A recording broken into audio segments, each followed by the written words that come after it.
So hi my dear friends, welcome करती हूँ आप सभी का अपने यूट्यूब चैनल मार्कंडे एकेडमी पर। तो हम जो अपनी साइकोलॉजी के क्वेश्चंस हैं हमारे, ठीक है, जो चाइल्ड अपने साइकोलॉजी है, पेडागोगी है, उसके हम 70 क्वेश्चन कंप्लीट कर चुके थे। ठीक है, तो अब हमारा टाइम है कि हम अपने 100 तक इस सीरीज़ को है जो वो कंप्लीट करें। तो देखिए 71 क्वेश्चन जो है हमारा, ये क्वेश्चन आपके लिए, आपके सी टेट के लिए, आपके एच टेट, आपका रीट, आपका नीट, जितने भी आपके टीचिंग के एग्ज़ाम हैं, चाहे डी ट्रिपल एस भी हो आपका, ठीक है, तो उन सभी के लिए ये बहुत ज़्यादा इंपॉर्टेंट है। तो वीडियो को लास्ट तक देखिएगा और चैनल को सब्सक्राइब जरूर कर लीजिएगा ताकि आपको इसी तरीके से हमारी वीडियोस मिलती रहें। तो सबसे पहले देखिए, बच्चे दुनिया के बारे में अपनी समझ का सृजन करते हैं।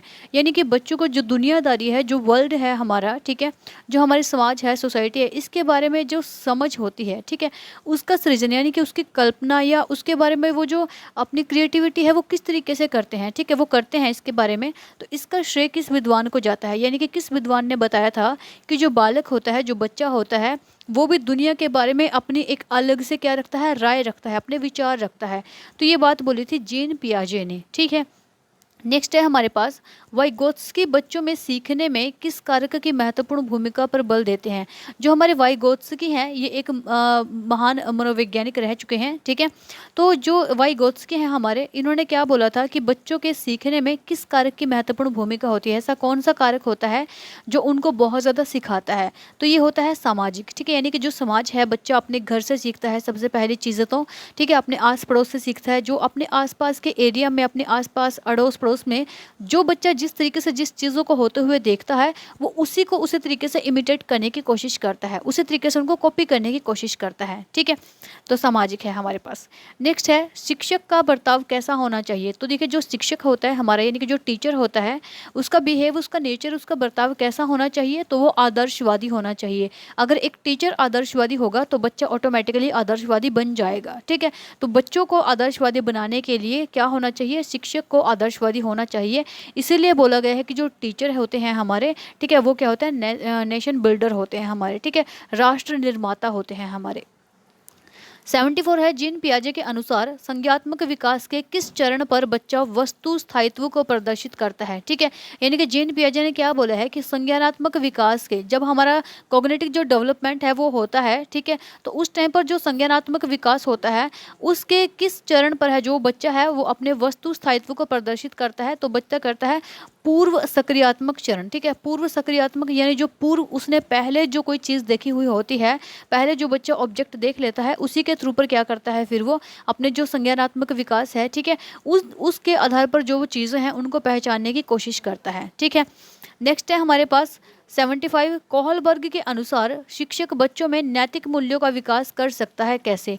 तो जो कोहलबर्ग है हमारा, वो क्या कहता है कि जो शिक्षक होता है, जो टीचर होता है, वो बच्चों में क्या कर सकता है, नैतिक मूल्य का विकास कर सकता है। ठीक है, यानी कि वो जो है बच्चे में क्या कर सकता है, डिसिप्लिन ला सकता है बच्चे में। ठीक है, नैतिक मूल्य, जो अच्छी बातें हैं वो ला सकता है। तो कैसे ला सकता है, तो नैतिक मुद्दों पर आधारित चर्चाओं में उन्हें शामिल करके। ठीक है, जो नैतिक मूल्य होते हैं हमारे, ठीक है, जो अच्छी बातें हैं होती हैं हमारी, उन पर अगर बच्चों को शामिल किया जाए, ठीक है, उसके बारे में बच्चों से बात की जाए, विचार विमर्श किया जाए, तो फिर क्या हो सकता है, बच्चों में उनके बारे में है जो हम उनका विकास कर सकते हैं।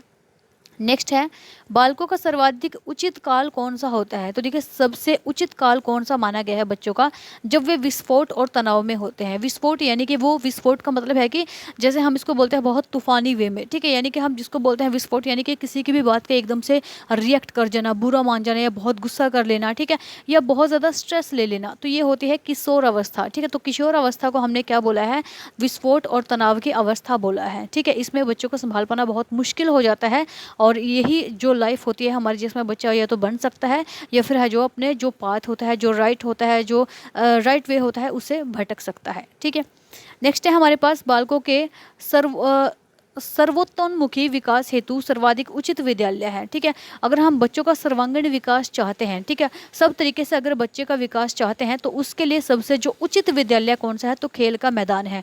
देखिए, पीयर ग्रुप होता है, बच्चे एक साथ अगर खेल खेलते हैं तो वो एक दूसरे से जो कॉपरेशन की भावना सीखते हैं। ठीक है, एक टीम वर्क की तरह काम करते हैं, वो क्या सोचते हैं, फिर वो एक स्पिरिट की तरह भी काम करते हैं कि हमें अपनी टीम के लिए खेलना है। ठीक है, उसके अंदर क्या भावना आती है, एक दूसरे के प्रति प्रेम पैदा होता है। बातचीत करते हैं तो उससे उसका क्या है, जो स्किल है उसकी, जो स्पीकिंग स्किल है, लर्निंग स्किल है, वो सारी की सारी डेवलपमेंट होती है, ठीक है, वो सारी डेवलप होती है उसकी। नेक्स्ट है हमारे पास छात्र का वह सोपान जबकि यह सर्वाधिक रूप से संवेगों से घिरा रहता है, ठीक है, यानी कि छात्र का वह सोपान कौन सा होता है जब ये सर्वाधिक रूप से सब चारों ओर से जो संवेगों से घिरा रहता है, यानी कि बहुत सारे संवेग, बहुत सारे इमोशंस, बहुत सारी फीलिंग्स जब उसके अंदर है जो वो आती है, तब ये कौन सा टाइम होता है, किशोर अवस्था होता है। उस टाइम पर स्ट्रेस भी होता है उसके माइंड पर, उस टाइम पर वो है जो वो किसी की बात भी नहीं सुनता, वो अपने जोश में होता है पूरा, ठीक है, तो ये होती है किशोर अवस्था हमारी। नेक्स्ट है बालक के विकास से ज़्यादा महत्वपूर्ण क्या है, तो देखिए बालक के विकास से भी ज़्यादा महत्वपूर्ण क्या चीज़ मानी गई है, तो उसका वंश क्रम और वातावरण दोनों माने गए हैं, ठीक है। वंश क्रम यानी कि उसका जो वंश है वो किस तरीके का है, ठीक है, किस तरीके के जो गुण है वो बच्चे में आ सकते हैं। दूसरी बात जो उसका एनवायरनमेंट है, ठीक है, कि जो एनवायरनमेंट कैसा है, क्योंकि कोई भी बच्चा है जो अपने आप को उस एनवायरनमेंट के अकॉर्डिंग ही बनाता है जिस एनवायरनमेंट में वो रहता है, उसका जैसा पर्यावरण होगा, उसका जैसा समाज होगा, वो वैसे ही तौर तरीके, वैसे ही बात और वैसे ही जो आदतें हैं उस बच्चे के अंदर भी पाई जाएंगी। नेक्स्ट है मनोविज्ञान में सामाजिक विकास से क्या अभिप्राय है, तो देखिए मनोविज्ञान में अब जब हम बात करते हैं तो सामाजिक विकास से क्या अर्थ है हमारा, तो दूसरों के साथ अच्छे संबंधों का विकास, ठीक है, जब हम एक समाज में रहते हैं तो कोऑपरेशन की भावना हम सीखते हैं, ठीक है, एक दूसरे के साथ कोऑपरेट करते हुए हम उस समाज में रहते हैं। अगर हम लड़ाई झगड़े दंगा फसाद यही चीज़ें करते रहेंगे तो उस समाज से हमें बाहर निकाल दिया जाएगा, ठीक है, फिर हम उस समाज को ना तो हम उस समाज को अपना पा रहे हैं और ना ही समाज फिर हमें अपनाएगा, ठीक है। नेक्स्ट है हमारे पास विकास की दृष्टि से सही क्रम है, तो विकास की दृष्टि से सही क्रम क्या है, सबसे पहले आत्मीकरण, फिर समायोजन, फिर अनुकूलन, ठीक है, आत्मीकरण करना सबसे पहले, ठीक है, अपना खुद का है जो आत्मीकरण करना, उसके बाद समायोजन करना, उन चीज़ों का है जो समायोजन करना, जो चीज़ें हमारे आसपास की हैं, ठीक है, उन सब चीज़ों को अपने अंदर समायोजन कर लेना, उन चीज़ों को सह लेना और फिर अपने आप को उसके अनुकूल बना लेना। नेक्स्ट है बालकों में संज्ञान विकास की भिन्नता होती है क्योंकि, तो देखिए बालकों में जो संज्ञान विकास होता है, ठीक है, उसकी भावना होती है, क्यों होती है, क्योंकि उनमें अंतरंग योग्यताएं भिन्न भिन्न होती हैं, ठीक है, जो बच्चों के अंदर जो उसकी खुद की स्किल्स होती हैं, ठीक है, जो उसकी खुद की क्रिएटिविटी है वो अलग अलग तरीके की होती है। अब कोई बच्चा किसी चीज़ में अच्छा है, कोई बच्चा किसी चीज़ में, कोई बच्चा बहुत अच्छी ड्राइंग कर रहा है, कोई बच्चा बहुत अच्छे से पढ़ाई कर रहा है, कोई बच्चा बहुत अच्छे से है जो गेम खेल रहा है, ठीक है, तो सबकी है जो अपना अलग अलग टैलेंट होता है, अलग अलग योग्यताएं होती हैं, अलग अलग भावनाएं होती हैं सभी की, और इसीलिए सभी बच्चों का जो संज्ञान विकास होता है वो अलग अलग होता है। बालकों में तर्क की अक्षमता विकसित करने के लिए आप क्या करेंगे, देखिए अगर बच्चे है जो तर्क कर सके, ठीक है, यानी कि बच्चे है जो किसी भी चीज़ को, अगर हमने कोई भी लेसन बच्चे को पढ़ाया है तो बच्चे उस पर तर्क वितर्क करने की क्षमता बच्चे के अंदर होनी चाहिए, ठीक है, अगर ये क्षमता बच्चे के अंदर विकसित करनी है कि बच्चा हमसे सवाल जवाब कर सके, बच्चा सही और गलत में फ़र्क कर सके, ठीक है, बच्चा पूछ सके कि ये चीज़ ऐसे क्यों है, तर्क वितर्क कर सके, तो इस चीज़ के लिए हम क्या करेंगे, तो सबसे पहले है संदर्भ बदलते हुए प्रश्न पूछेंगे, ठीक है, जो प्रश्न है हमारा, जो भी जिस फॉर्म में प्रश्न दिया गया है उसकी फॉर्म को चेंज कर देंगे और फॉर्म को चेंज कर करके हम क्या करेंगे, उससे प्रश्न पूछेंगे, ठीक है, हमने कोई भी चैप्टर बच्चे को पढ़ा दिया है, ठीक है, जैसे मोहन है वो राम के पिता हैं, ठीक है, हमने ये पढ़ाया, तो हम ये पूछ सकते हैं कि मोहन कौन है राम के, ठीक है, तो पिता है उसके, ये अगर ऐसा पूछा गया कि राम के पिता कौन है तो मोहन है, यानी कि क्वेश्चन की फॉर्म चेंज कर देना, संदर्भ चेंज कर देना, ठीक है।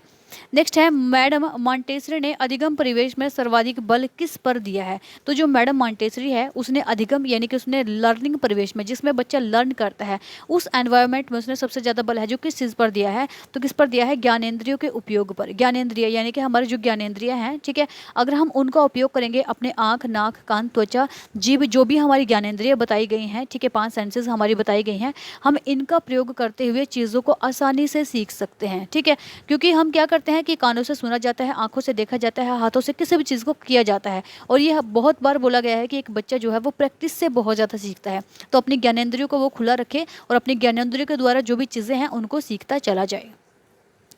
नेक्स्ट है आत्मसम्मान की भावना का लक्षण किस अवस्था में प्रकट होता है, जब बच्चों को अपने आत्मसम्मान की, जब अपने बच्चों को अपनी खुद की रिस्पेक्ट की फिक्र होना शुरू हो जाती है कि मेरी भी कोई ना कोई रेपुटेशन है, मेरी भी कोई ना कोई रिस्पेक्ट है, ठीक है, उस चीज़ का जो लक्षण है वो भावना है वो किस अवस्था में आती है, तो ये आती है किशोर अवस्था में, जब वो ये सोचता है कि मेरी बात सबसे ऊपर रखी जाए, ठीक है, कई बार वो अपने से जो बड़ों की बातें होती है उनको भी नकार देता है, उनको भी मना कर देता है, वो क्या सोचता है कि मैं ठीक हूँ, मैं सही हूँ, ठीक है, अपने आत्मसम्मान को, अगर उसके आत्मसम्मान को जरा से भी ठेस पहुँचती है तो वो एकदम से हमारा रिबिलियन हो जाता है, एकदम से हमारा विरोधी बन जाता है, ठीक है। नेक्स्ट है हमारे पास रक्षा तंत्र बहुत सहायता करता है। तो रक्षा तंत्र हमारा किससे सहायता करता है? दबाव से निपटने में सहायता करता है। जो हमारे ऊपर प्रेशर होता है उससे निपटने में सहायता करता है। नेक्स्ट है क्रियात्मक अनुसंधान का उद्देश्य है। तो देखिए जो क्रियात्मक यानी कि जो हमारी क्रिएटिविटी है, जो हमारे एक्शंस है, उस अनुसंधान का क्या उद्देश्य है? विद्यालय और शैक्षिक प्रणाली में सुधार करना। ठीक है, तो क्रियात्मक जो अनुसंधान है वो क्या करता है? क्रियात्मक अनुसंधान हमारा इंस्टीट्यूट क्या करता है? विद्यालय में, स्कूल में और शैक्षिक प्रणाली में जिस तरीके से हम बच्चों को पढ़ा रहे हैं उसमें सुधार करता है। नेक्स्ट है पुरुष स्त्रियों की अपेक्षा ज़्यादा बुद्धिमान होते हैं। यह कथन प्रदर्शित करता है, ये लैंगिक पूर्वाग्रह को प्रदर्शित करता है। ठीक है, ऐसा कुछ भी नहीं है कि सिर्फ पुरुष ही स्त्रियों से ज़्यादा बुद्धिमान होते हैं। बुद्धिमान दोनों होते हैं, दिमाग दोनों के पास होता है, लेकिन ये जो इस तरीके का कथन है हमारा दिया गया है तो ये लैंगिक पूर्वाग्रह को प्रदर्शित करता है। यानी कि जो लिंग में भेदभाव हम करते हैं, ठीक है, और लिंग के बारे में कि लड़के इस तरीके के होते हैं, लड़कियाँ इस तरीके की होती हैं, उनको समाज में, उनको सोसाइटी में उसको ऐसा बनाया जाता है, उनको सिखाया जाता है कि लड़के नहीं रोते हैं, लड़कियाँ रोती हैं। तो ये चीज़ हमारे दिमाग में है जो बैठ चुकी है कि हमने ये चीज़ नहीं करनी है, ये कमज़ोरों का काम है, और कमज़ोर कौन होती हैं? लड़कियाँ होती हैं। तो ये इस तरीके की जो चीज़ें हैं वो समाज ने, सोसाइटी ने हमें दी हैं। आत्म रूप से हम कमज़ोर नहीं हैं, लेकिन कमज़ोर हमें बना दिया गया है। ठीक है, नेक्स्ट देखिए, सुमन अपनी कक्षा को क्षेत्र भ्रमण पर ले जाती है। जो सुमन है अपनी कक्षा को कहाँ ले जाती है? किसी एरिया पर घुमाने के लिए ले जाती है, और वापस आने पर अपने विद्यार्थियों के साथ भ्रमण पर चर्चा करती है। और जब वो वापस आ जाते हैं तो वो चर्चा करते हैं कि वो कहाँ कहाँ घूमे, उन्होंने क्या क्या देखा, क्या क्या किया, क्या अच्छा लगा।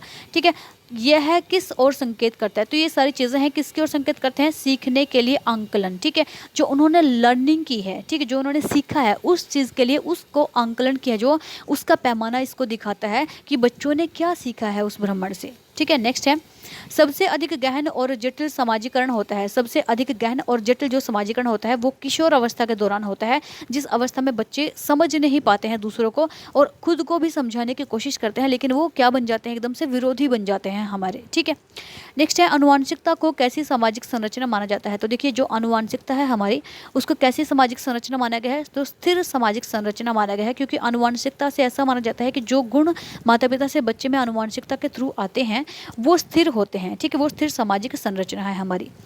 नेक्स्ट है सीखने का वह सिद्धांत जो पूर्ण रूप से और केवल अवशोकनीय व्यवहार पर आधारित है। सीखने के किस सिद्धांत से संबंधित है? तो ये है व्यवहारवादी सिद्धांत से। व्यवहार किस तरीके का है, व्यवहार कैसे करना है। ठीक है, अवधारणाओं का विकास मुख्य रूप से किसका हिस्सा है? तो देखिए जो अवधारणाएं होती हैं हमारी, वो किसका हिस्सा है? वो है बौद्धिक विकास का हिस्सा। ठीक है, जो हमारा मेंटल विकास है, जो हमारी मेंटल डेवलपमेंट है, उसका हिस्सा है कि हम उसके ऊपर अवधारणाएं बना देते हैं।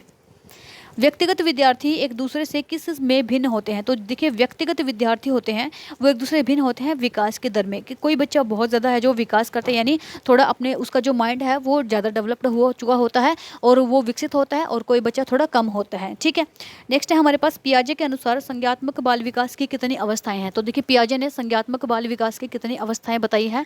तो पियाजे ने जो संज्ञात्मक बाल विकास की अवस्थाएं बताई हैं वो कितनी बताई हैं? तो उसने बताई हैं 4 अवस्थाएं। ठीक है, और वो 4 अवस्थाएं कौन सी हैं? इंद्रिय जनित गामक यानी कि सेंसरी मोटर स्टेज। ठीक है, सेंसरी मोटर स्टेज जब बच्चा है जो अपनी इंद्रियों को, अपने हाथ पैर को मारना शुरू करता है, अपने कानों से सुनना शुरू करता है, आंखों से देखना शुरू कर देता है। ठीक है, जब बच्चा उनको देखने के साथ साथ समझना भी शुरू कर देता है तो यह है इंद्रिय जनित अवस्था, जिसको सेंसरी मोटर स्टेज कहते हैं। उसके बाद है पूर्व सक्रियात्मक अवस्था। ठीक है, पूर्व सक्रियात्मक स्टेज अवस्था जो हमारी होती है वो होती है कि जब कोई चीज़ हमें है जो किसी चीज़ को देखने से पहले अगर हम किसी चीज़ को बात करें, ठीक है, वो बच्चा है जो उस चीज़ के ऊपर ऑपरेट नहीं कर रहा है, ठीक है, उस चीज़ को नहीं जान रहा है, लेकिन उससे पहले की अवस्था।